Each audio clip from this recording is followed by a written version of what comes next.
오늘 저녁 우리에게 주신 하나님의 말씀은 누가복음 13장 1절에서 9절 말씀입니다. 우리 1절에서 9절의 말씀 한 절씩 교독하겠습니다.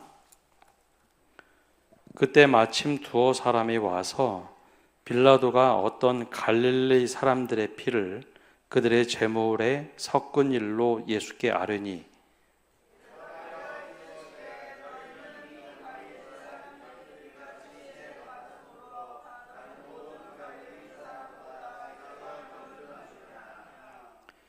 너희에게 이르노니 아니라 너희도 만일 회개하지 아니하면 다 이와 같이 망하리라.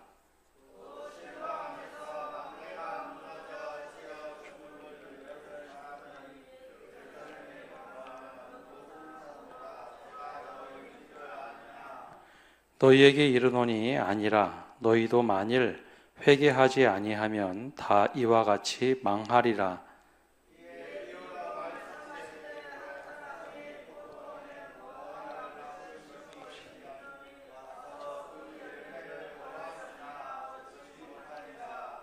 포도원 지기에게 이르되 내가 3년을 와서 이 무화과 나무에서 열매를 구하되 얻지 못하니 찍어버리라. 어찌 땅만 버리게 하겠느냐.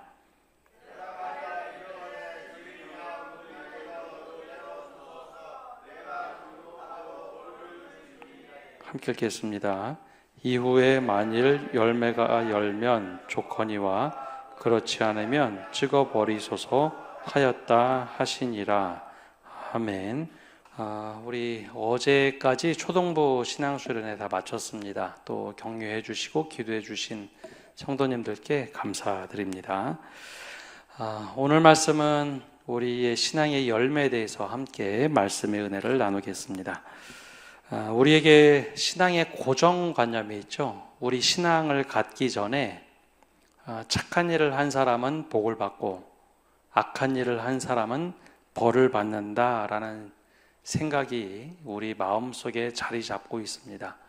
근데 이 위에 우리의 기독교 신앙 하나가 더 얹어지면 착한 일을 하면 하나님께서 복 주시고 악한 일을 하면 하나님께서 벌을 내리신다.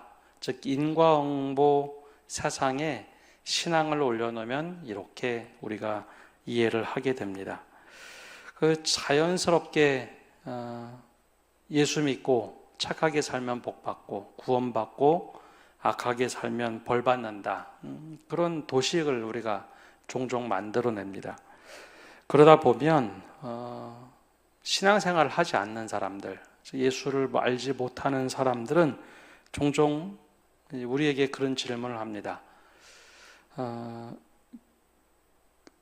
그리스도인이라도 악하게 살면 구원받을 수 있을까? 또 반대로 정말 착하게 사는데 왜 구원받지 못하지? 이런 질문을 들으면 순간적으로 인과응보 사상과 기독교 사상에 막 결합되어 있는 분들은 답하기가 참 어렵습니다. 근데 이게 인과응보랑 신앙이 다르다라는 것을 좀 잘 이해하고 구분하는 분들은 좀 설명하기가 쉽습니다. 근데 우리가 오랫동안 신앙과 인과응보 사상을 같이 막 짬뽕해서 믿다가 보니 우리 안에도 종종 오류가 생깁니다.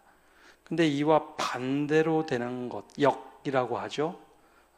정반합이 아니라 역으로도 우리가 종종 생각을 하는데 이렇게 생각하는 분들이 많습니다. 착한 일을 하면 복 받는다. 이걸 뒤로 뒤집는 거죠. 어려운 일을 당하면 저 사람이 무슨 잘못한 일이 있다라고 생각하는 것. 좋은 일이 생기면 야, 그 사람 착하게 살았으니까 복 받는 거야. 이걸 전형적인 역으로 생각하는 경우도 참 많이 있습니다. 그 중에 탐탁치 않게 여기던 사람이 큰 어려움에 처하면 내가 그럴 줄 알았어. 내가 그 사람 옛날부터 아는데 그럴 줄 알았어 라고 이야기하면서 벌 받은 거지 라고 하는 것, 그런 표현을 우리가 종종 쓰곤 합니다. 근데 이것이 이제 신앙으로 우리가 잘못 표현하면 하나님이 벌 주신다라고 생각하죠. 저 사람은 잘못 살았으니까 하나님이 벌 주시는 거다라고 하는데, 곰곰이 생각해 보면 이게 신앙의 이야기로 말할 수 있는 것인가? 그렇지 않다는 겁니다. 저 사람이 잘못했으니까 저 사람 벌 받은 거야 라고 하는 것이 정말 좋은 신앙의 모습인가? 그렇지 않다는 거죠. 저 사람 잘못됐으니까, 어려운 일을 처했으면 우리가 할 수 있는 것은 그를 위해서 중보하며 기도해 주는 것, 혹은 그 사람을 반면교사 삼아서 나에게도 저런 일이 있다면 나는 어떻게 행해야 될까? 라고 하는 것을 한 번 더 곱씹는 것이 오히려 건강한 신앙, 열매 맺는 삶입니다. 근데 우리가 전자처럼 행동할 때가 참 많이 있습니다. 누군가가 잘못된 일이 생기면 벌 받은 것이다.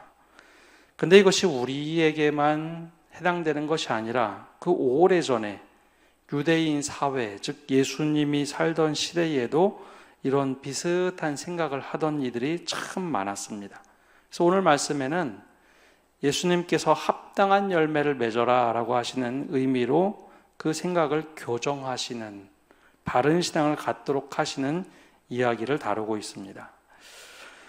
우리가 사도신경에서 신앙 고백하며 거론하는 한 사람이 있습니다.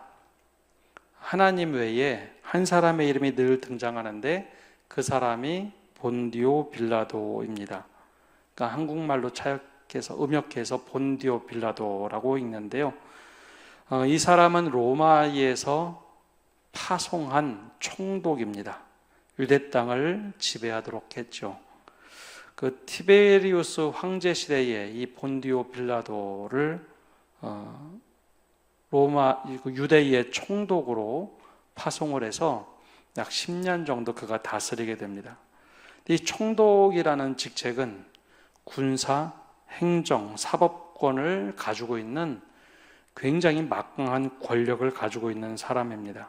그래서 이 사람은 사형을 언도할 수 있는 권한을 가지고 있죠. 그래서 예수님께서 본디오 빌라도에게 십자가형, 사형을 언도받게 됩니다. 근데 이 사람을 왜 보냈느냐? 이 티베리우스 황제가 보기에 유대 땅은 로마의 거의 끝자락에 있는 나라로 반란이 참 많이 일어났던 변방입니다. 실제로 그곳에 파송했던 총독들이 잘 대처하지 못해서 밀란이 여러 번 났습니다. 그래서 티베리우스는 그 땅을 더 강력하게 통치하기 위해서 이 본디오 빌라도를 보내게 되죠. 그래서 이 본디오 빌라도는 막중한 임무를 띠고 옵니다. 이 지역에 밀란이 나지 않도록, 폭동이 나지 않도록 완벽하게 제압하는 임무를 가지고 옵니다. 그래야 자신이 고향으로 돌아갔을 때 황제에게 인정을 받아서 더 좋은 자리를 차지할 수 있기 때문이죠. 그래서 다른 총독들도 굉장히 잔혹한 총독이라 불렸지만 이 본디오 빌라도는 조금 차원이 달랐습니다. 오자마자 세금 징수, 건축, 공사, 관할 등 행정 업무를 관장하면서 유대인들의 문화와 종교를 별로 존중하지 않는 태도를 취했습니다. 그래서 유대인들과 여러 차례 갈등을 오자마자 일으켰죠. 제일 처음에 이제 사마리아 지역에 큰 밀란이 났습니다. 폭동이 났는데 그것을 자신들이 일으킨 그냥 소요인데 이것을 반란으로 여기고 거기를 아주 무자비하게 학살을 합니다. 그래서 사람들의 처음에 반감을 샀죠. 그것뿐만 아니라 종종 말씀드리지만 가이사랴 빌립보의 로마 군대가 보통 주둔을 했습니다. 특정한 시기가 되면 예루살렘에 올라가는데 가이사랴 빌립보에서 베드로가 신앙 고백을 하죠. 주는 그리스도시요 살아계신 하나님의 아들이십니다 라고 신앙 고백을 하는데 그 이유가 가이사랴 빌립보에 가면 유대인 땅에 별로 몇 개 없었던 로마 황제 상이 있습니다. 로마 황제 숭배 사상이 막 고조되던 때였기 때문에 유대 땅 전역에 로마 황제 동상을 놓을 수는 없었고 이 가이사랴 빌립보 즉 로마 군인이 주둔하는 곳에 황제상을 갖다 놓고 황제 숭배를 하도록 했죠. 그래도 그 지역은 로마 군대가 주둔한 곳이라서 그렇게 큰 문제가 되진 않았습니다. 근데 이 빌라도가 예루살렘에 로마 황제 상징이 담긴 군기를 가지고 들어옵니다. 군기, 깃발을 가지고 들어옵니다.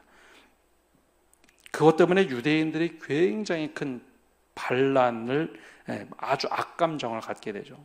결국은 그 군기를 철회하긴 하지만 그때 굉장히 심하게 밀란 정도의 수준의 일이 일어났습니다.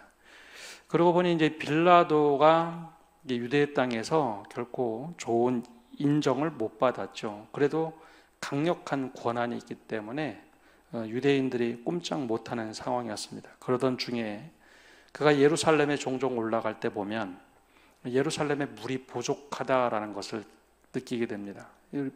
예루살렘에 실제 가보면 타 지역보다 훨씬 더 높은 약간 산지에 있거든요. 그래서 그가 만든 것이 있는데 수로를 만듭니다. 근데 그때 이제 사건이 터지는데 그 사건을 배경으로 한 말씀이 1절에 이렇게 나옵니다. 그때 마침 두어 사람이 와서 빌라도가 어떤 갈릴리 사람들의 피를 그들의 제물에 섞은 일로 예수께 아뢰니. 유대인 역사가 중에 요세푸스라는 역사가가 있습니다. 그가 쓴 글에 보면 총독 빌라도가 예루살렘 성전에서 예배하던 갈릴리 사람들을 아주 잔혹하게 죽입니다. 이 사건을 기록한 거죠. 조금 전에 말씀드린 대로 빌라도가 예루살렘 성으로 들어가는 수로를 만들게 됩니다. 근데 총독이 무슨 돈이 있겠습니까? 물론 이 지역에서 세금을 걷지만 수로를 만드는 게 이 땅바닥에 이렇게 만드는 게 아니라 로마의 아주 탁월한 기술, 수로 기술을 동원해서 수로를 만드는데 높은 지역에 있다 보니 굉장히 높은 곳에 수로를 만들어야 했습니다. 이 수로라는 것이 기울기가 3도가 기울어져야 된다고 하죠. 로마가 그 기술을 가지고 있어서 곳곳에 수로를 많이 만들어 놨습니다. 근데 돈이 없다 보니 빌라도가 한 방법은 유대인들이 성전에는 성전 세금을 빼앗았습니다. 성전 세금을 빼앗아서 수로를 만들죠. 그러다 보니 갈릴리에 있던 지역의 민족주의 성향의 사람들이 봉기를 일으킵니다. 그래서 갈릴리 사람들이 성전 주변에 이제 그쪽에 와서 농성을 했죠. 완전히 이제 밀란이라기보다는 농성에 가까운 일이었습니다. 그러다가 아마도 예배를 드리고 싶어서 성전 안으로 들어올 때 종종 우리 성경을 읽다 보면 안토니오 요새라는 것이 있습니다. 성전의 예루살렘 성 안에는 안토니오 요새라고 해서 로마 군대가 주둔하는 요새가 있는데요. 그곳에 있던 군인들이 순식간에 나와서 갈릴리 사람들을 학살을 합니다. 근데 아마 그때가 예배를 드리러 성전에 들어오던 때가 아니었는가 싶습니다. 그래서 그 사건을 이야기하는 겁니다. 두 사람이 와서 빌라도가 어떤 갈릴리 사람들의 피를 그들의 제물에 섞은 일, 성전에서 이 학살이라는 것은 상상할 수 없는 일이죠. 하나님께 예배하는 동물 제사를 드리는 곳에서 갈릴리 사람들이 학살을 당했다. 그리고 더군다나 이 성전에서 예배를 하려던 상황에서 그 사람들의 피와 제물이 섞였다. 피가 섞였다. 끔찍한 장면을 이야기하는 거죠. 근데 이 유대인들이 예수님께 물어본 의도가 있습니다. 빌라도가 잘못한 거 아닙니까? 라는 의도로 물어보는 게 지금 아닙니다. 갈릴리 사람들이 평소에 봉기도 잘하고 민족주의 성향도 강하고 어떤 권력에 도전의식이 있는 저 변방 사람들인데 그 사람들이 무슨 죄가 있길래 빌라도에게 저렇게 처참하게 성전에서 죽임을 당했습니까? 라는 질문입니다. 그러니까 빌라도가 잘못한 것이지만 그 예루살렘에 살던 사람들은 갈릴리 사람들 그리 좋아하진 않았습니다. 시골을 출신들이죠. 그래서 이런 뉘앙스로 물어보는 겁니다. 아유, 그쪽에 사는 사람들 무슨 죄가 있길래 예배드리러 와서 빌라도에게 저렇게 개죽음을 당합니까? 그 사람들 죄가 무엇일까요? 그런 뉘앙스로 예수님께 물어봅니다. 그래서 예수님께서 2절에 이렇게 이야기하시죠. 너희는 이 갈릴리 사람들이 이같이 해 받음으로 다른 모든 갈릴리 사람보다 죄가 더 있는 줄 아느냐? 이 뉘앙스를 보면 이 사람들이 더 죄가 있다고 생각하느냐? 그렇지 않다는 거죠. 그리고 나서 한 말씀을 한 뒤에 또 다른 이야기를 꺼내 보입니다. 예수님께서 어떤 이야기를 꺼내느냐? 4절 말씀인데요. 우리 4절 말씀은 함께 한번 읽어보겠습니다. 예. 또 실로암에서 망대가 무너져 치어 죽은 18사람이 예루살렘에 거한 다른 모든 사람보다 죄가 더 있는 줄 아느냐? 예, 이것도 또 이제 빌라도와 연관된 사건인데요. 이 수로가 짧은 수로가 아닙니다. 굉장히 긴 수로입니다.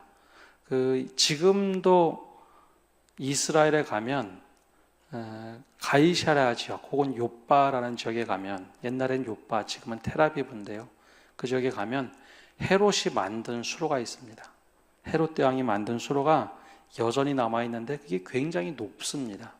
근데 이 당시에 빌라도도 똑같은 수로를 만들었는데 예루살렘에 들어올 때 이 실로암 연못 옆으로 지나가는 수로가 있습니다.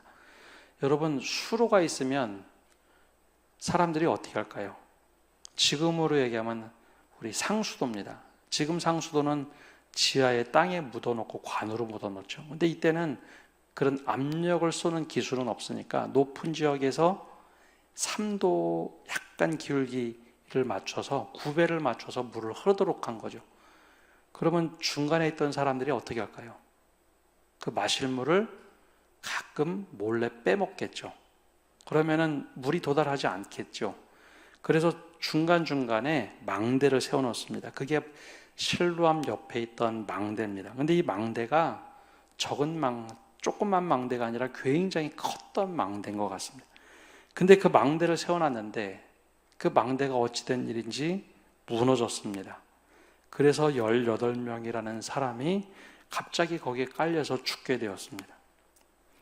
예수님께서 그 얘기를 하는 거죠. 야, 실로암에 가면 망대 있지 않냐? 그 망대가 무너진 거 너희 다 알고 있지? 망대가 무너져서 18사람이 거기 깔려 죽었는데, 그러면 거기 깔려 죽은 사람, 예루살렘에 있던 사람들보다 그 사람들의 죄가 더 많아서 그 사람들이 깔려 죽었을까? 아니라는 거죠. 근데 그 당시에 신앙을 가지고 있던 유대인들은 보통 그런 생각을 가지고 있었습니다. 어떤 큰일을, 갑작스럽게 큰일을 당하면 야, 저 사람들이 무슨 죄가 있길래 저런 일을 당했대? 라고 생각을 했죠. 누가 죄가 더 클까? 그래서 유대인들은 그걸 굉장히 궁금하게 생각했습니다. 쉽게 얘기하면 죄 감별사 같은 역할입니다. 죄 감별사.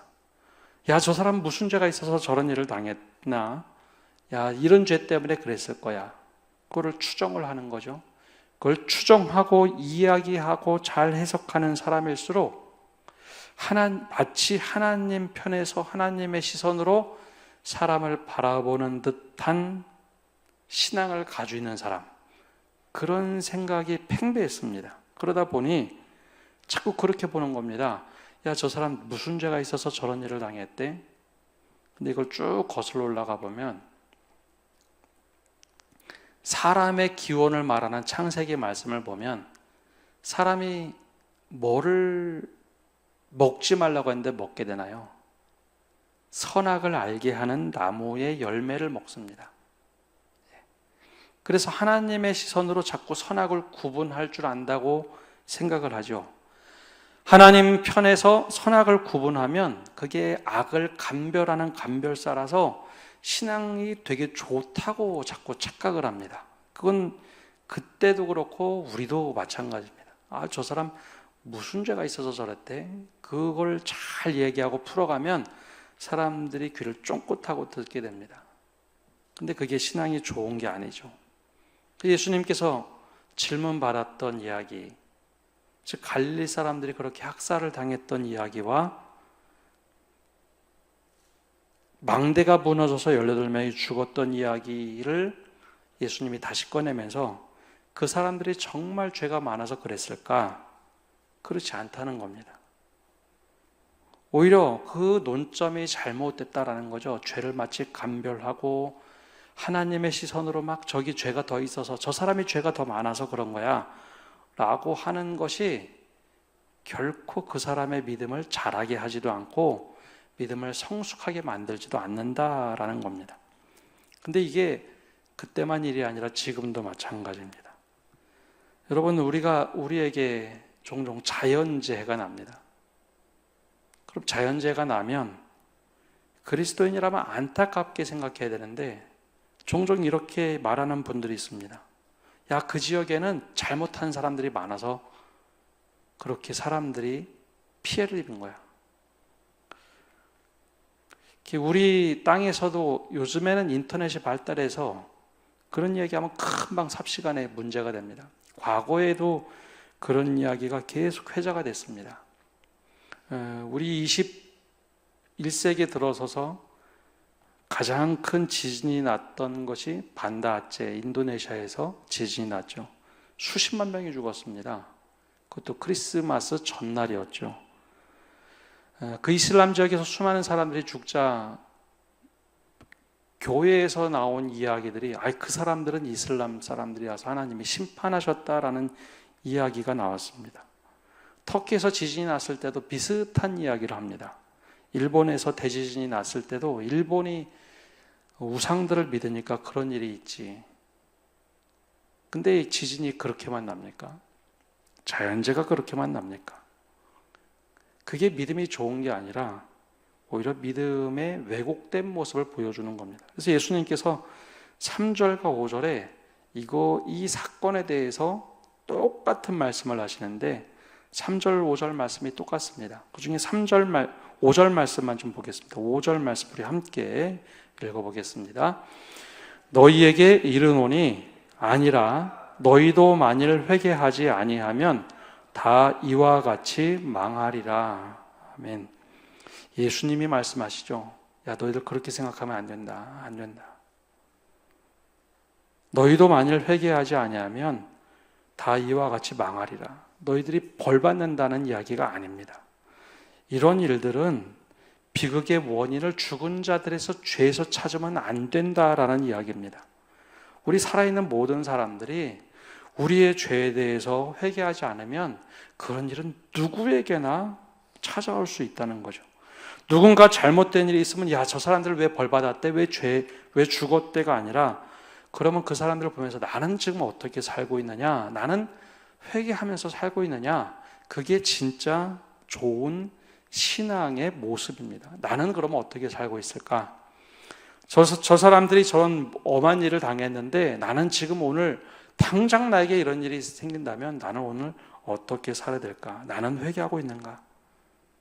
그게 진짜 건강한 신앙, 바른 신앙이라는 겁니다. 그래서 예수님께서 한 가지 비유를 들으신 것이 무화과나무의 열매 이야기입니다. 6절에 보면 이렇게 예수님께서 말씀을 하시죠. 이에 비유로 말씀하시되 한 사람이 포도원에 무화과나무를 심은 것이 있더니 와서 그 열매를 구하였으나 얻지 못한지라. 포도원에 무화과나무를 심었으면 시간이 지나면 당연히 무화과나무에 열매를 맺어야 되는데 심었는데도 무화과나무에 열매가 맺지 않았습니다. 그러자 이런 질문을 하죠. 7절에 포도원지기에게 이르되 내가 3년을 와서 이 무화과나무에서 열매를 구하되 얻지 못하니 찍어버리라. 어찌 땅만 버리게 하겠느냐. 이게 매년 오는 것도 아니고 3년 되는 해. 무화과나무는 보통 3년이 지나면 열매를 맺어야지 정상입니다. 근데 3년 동안 3년이 지나서 와봤는데 열매를 맺지 못하는 겁니다. 이게 무슨 얘기할까요? 무화과나무와 포도나무는 이스라엘을 상징하는 나무들입니다. 그래서 포도원에 이스라엘이라는 상징하는 곳에 무화과나무를 심었는데 왜 너는 열매가 없니? 이스라엘을 지칭해서 하는 말입니다. 하나님이 기다리고 기다렸는데 왜 회개의 열매를 맺지 못할까? 그래서 하나님께서 기다리신다라는 겁니다. 3년을 기다리시고 또 기다리시는 하나님. 열매 맺기를. 그럼 무슨 열매를 말할까요? 여기서 말하는 열매가 바로 회개의 열매입니다. 여러분, 죄를 감별하는 것은 나에게 기쁨을 줍니다. 아, 저 사람이 죄가 있나 봐. 사람들보다 내가 더 우위에 서 있게 되죠. 누군가의 죄를 탁 발견하면 그 사람보다 죄를 덜 지은 사람들은 상대적 우월감을 갖습니다. 죄 감별사처럼 회개하지 않아도 저 사람 잘못됐어 라고 하면은 훨씬 더 우월감을 갖죠. 근데 하나님의 시선으로 보기에는 다 똑같은 겁니다. 그래서 하나님의 시선에 보기에는 우리에게 원하는 것, 회개의 열매를 맺어야 하는데 열매가 없는 겁니다. 그래서 하나님이 기다리시죠. 3년 만에 와봤는데 열매를 맺지 않는 이 나무가 도대체 무슨 의미가 있을까? 찍어버리자. 땅만 버린다. 새로운 나무를 심자라는 겁니다. 그런데 여기서 이 포도원지기는 이것을 막습니다. 하나님께서 원하시는 열매, 그건 죄 감별이 아니라 말 그대로 회개의 열매를 통해서 흔히 우리가 더 성장하고 성숙하고 사랑하고 섬기는 열매, 순종의 열매, 그런 것들이 회개의 결과로 나타나는 열매죠. 근데 이게 보이지 않는다. 찍어버리자. 그러자 청지기가 얘기합니다. 8절에 이렇게 말하죠. 대답하되 이르되 주인여, 금년에도 그대로 두소서 내가 두루 파고 거름을 줄이니. 기다려달라는 거죠. 그래서 하나님께서는 우리가 죄를 감별하고 막 그런 삶보다는 회개의 열매를 맺는 삶을 원하시고 계십니다. 근데 회개의 열매를 맺으면요, 사람이 더 성숙해집니다. 죄를 감별하는 것은요, 남을 감별하는 것이기 때문에 믿음이 자라는 것 같은데 매번 똑같습니다. 내 시선이 늘 다른 사람에게 가 있거든요. 자기를 보지 못합니다. 근데 반대로 자기를 보면서 내가 하나님 앞에서 어쩔까? 하나님, 내가 이거 어떻게 하면 좋습니까? 회개의 결과를 가지고 있는 사람들은 열매를 맺게 되어 있습니다. 그래서 이 청지기가 얘기하죠. 금년에도 그대로 두소서. 그러면 내가 두루 파고 거름을 줄이니. 9절에 이렇게 말합니다. 우리 9절 말씀을 함께 읽어보겠습니다. 이후에 만일 열매가 열면 좋거니와 그렇지 않으면 찍어버리소서 하였다 하시니라. 아멘. 여기 보면 마냥 하나님이 기다리지만은 않으신다는 겁니다. 하나님이 3년 플러스 1년, 우리에게는 어느 정도 시간인지 알 수는 없습니다. 하나님이 딱 와보시고 야, 이렇게 왜 열매가 없으면 안 되는데, 그리고 1년이라는 시간, 이게 물리적으로 1년은 아니고 하나님이 다시 찾아오시는 그 시간이 있다는 거죠. 그게 주님의 재림의 시간인지는 모르겠습니다. 여기서는 그렇게까지 구체적으로 표현하진 않지만 바로 그런 의미가 아닐까 싶습니다. 주님이 다시 오실 때, 야, 이 사람의 회개 열매가 하나도 없어. 그러면 그때는 열매가 열면 하나님께서 기뻐하시겠지만 그렇지 않으면 그때 찍어버리소서라고 청지기가 이야기를 하죠. 여러분, 우리에게는 하나님이 마냥 무조건 참고 인내하고 기다리시는 하나님이 아닙니다. 유대인들이 늘 찬송했던 것처럼 하나님은 노하기를 더디하시는 하나님이지 노하기를 못하시는 하나님이 아닙니다. 노하기를 더디하시는 하나님. 이스라엘이 잘못하면 노하기를 더디하시고 인내하시고 자비로우신 하나님이시지만 그래도 회개가 없고 잘못하면 채초리를 드시는 하나님이죠. 그래서 회개는 계속해서 미루고 결국 주님이 오실 때까지 미루는 것이 아니라 바로 지금 돌이켜야 될 때 돌이키는 것이다 라고 주님께서 이 제자들에게 말씀을 하시죠. 우리가 이 말씀을 좀 깊이 곱씹어야 할 때가 있습니다. 왜냐하면 우리가 하나님의 시선을 가지고 사랑의 눈으로 세상을 바라보는 것은 너무나 중요하나, 율법이란 잣대를 들고 하나님의 시선이라고 하면서 이 잣대를 가지고 이 사람이 죄가 있나 없나, 이 사람은 뭘 잘못했나, 이 사람은 무엇이 문제인가, 그것을 가지고 바라보는 것, 그것이 우리의 믿음을 결코 성장시키지 못합니다. 근데 그렇게 하면 할수록 우리에게 이상한 희열이 있습니다.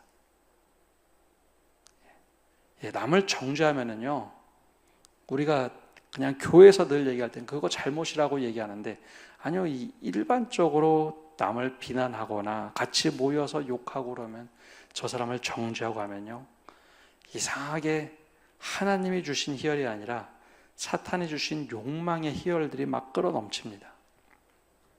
그거는 사람이라서 어쩔 수가 없습니다. 근데 그것이 우리의 믿음을 자라게 하지 못한다는 거죠. 오히려 그것을 멈추고 주님은 말씀하십니다. 아니다. 우리가 회개해야 된다. 너희가 회개에 합당한 열매를 맺어야 한다라는 겁니다. 주님께서 우리에게 요구하시는 것은 그 정죄의 모습이 아니라, 혹은 죄를 분별하는 능력을 극적으로 키워서 제가 이렇게 분별을 잘합니다가 아니라, 나 스스로 얼마만큼 주님 앞에서 회개의 결과로 열매를 맺고 살아가느냐. 하나님 앞에 드릴 수 있는 열매가 무엇인가? 주님께서 다시 오실 때 그 열매를 보신다는 겁니다. 처음에 이 청지기 비유로 하실 때는 3년을 참으시고 열매가 이쯤 되면 맺었겠지 하고 한번 보셨고, 우리가 주님을 믿을 때 그때 한번 보셨고, 우리가 주님 앞에 설 때 다시 한번 우리가 회개의 열매를 맺고 있는지 보신다라는 겁니다.